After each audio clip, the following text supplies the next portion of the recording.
Bonjour à vous. Alors, je poursuis aujourd'hui avec le chapitre de l'énergie. On a vu en fait la notion de travail, qui est un transfert d'énergie lorsqu'il y a un déplacement.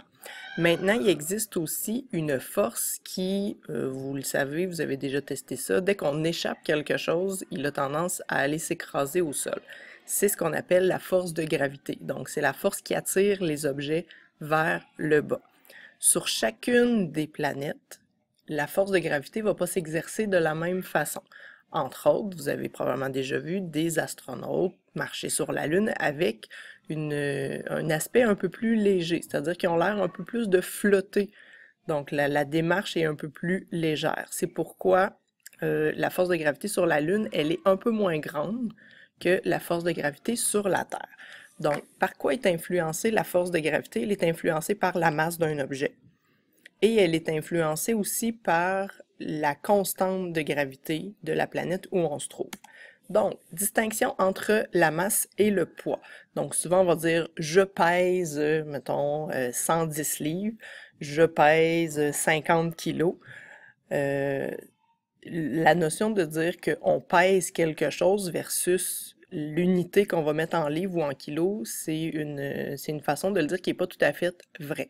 C'est-à-dire que la masse, en fait, j'ai une masse de tant de kilogrammes, tant de livres, c'est la quantité de matière qui est dans mon corps.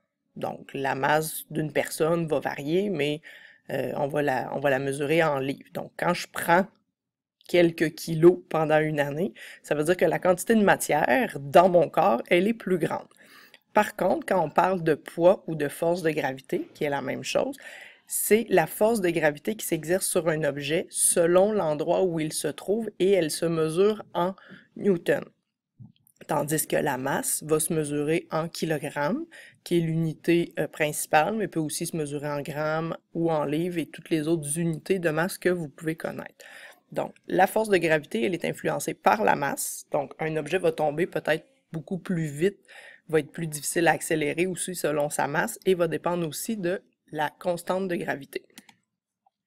Sur la Terre, ce qu'on dit que l'intensité du champ gravitationnel, ça équivaut à 9,8 newtons par kilogramme. Ça veut dire que pour chaque kilogramme de masse, on est attiré vers le centre de la Terre avec une force de 9,8 newtons. Ce qui fait que plus on est lourd, plus on a une masse importante, plus la force de gravité va être importante. Bon, cette constante-là, le 9,8 newtons par kilogramme, on dit que c'est une moyenne parce qu'elle peut varier légèrement. C'est-à-dire que plus on s'éloigne de la Terre, plus la constante va être petite. Parce que la Terre va l'attirer toujours un petit peu moins. Mais globalement, c'est une moyenne de 9,8 newtons par kilogramme. C'est la constante de gravité ou l'intensité du champ gravitationnel terrestre.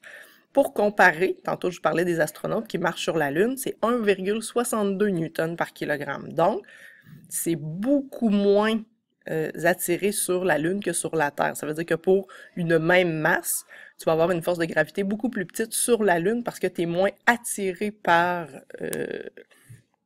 l'astre dans ce cas-ci, qui est soit la Terre, soit la Lune. Comment ça se calcule, la force gravitationnelle? Donc, la force gravitationnelle est représentée par Fg, qui se mesure en newtons. Tout simplement, on va multiplier la masse de l'objet en kilogrammes, super important que la masse soit en kilogrammes, par la constante de gravité en newtons par kilogramme. Donc, si c'est sur la Terre, tu multiplies la masse d'un objet fois la constante de gravité qui est 9,8. Si c'est sur la Lune, ben, ça va être multiplié par 1,62 ou toute autre planète dont tu aurais la constante de gravité. Par exemple, quelle serait la force gravitationnelle d'une pomme de 60 grammes sur la Terre? Donc, quelle serait la force gravitationnelle exercée sur une pomme de 60 grammes sur la Terre? Donc, la masse de 60 grammes, je la mets en kilogrammes. Donc, la masse de 60 grammes en kilogrammes, c'est 0,06 kg. La force de gravité, c'est ce que je cherche, et le G de la Terre, 9,8 newtons par kilogramme. Donc, je multiplie simplement la masse en kilogrammes fois la constante de gravité ici. Et vous allez voir que les kilogrammes s'annulent, en fait. Donc, qu'est-ce qui me reste comme unité? C'est des newtons. Donc, 0,588 newtons de force de gravité. Pour la même pomme que je déplace sur la Lune, je fais le même calcul. Quelle est la force gravitationnelle exercée sur une pomme de 60 grammes sur la Lune? Ben, vu que l'intensité du champ gravitationnel sur la Lune est beaucoup plus petit, ben, la force de gravité pour un même objet qui a la même masse, parce que la masse varie pas d'une planète ou d'un astre à l'autre. Ce qui va varier, c'est vraiment le poids.